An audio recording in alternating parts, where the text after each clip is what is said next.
Happy toys ಅನ್ನೋ ಹಳೆಯ ಆಟಿಕೆ ಅಂಗಡಿಯಿತ್ತು. ಯಾರೂ ಅಲ್ಲಿ ಹೋಗ್ತಿರ್ಲಿಲ್ಲ.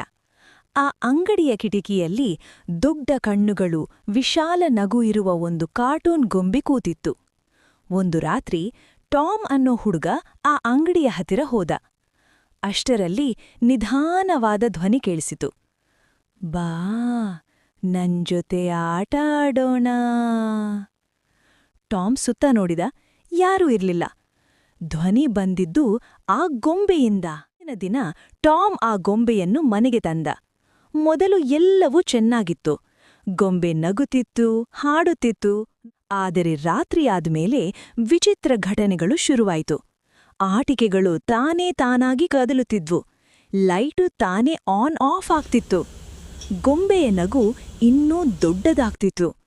ಒಂದು ರಾತ್ರಿ ಟಾಮ್ ಎದ್ದು ನೋಡಿದಾಗ ಗೊಂಬೆ ಅವನ ಹಾಸಿಗೆಯ ಹತ್ತಿರ ಕೂತಿತ್ತು.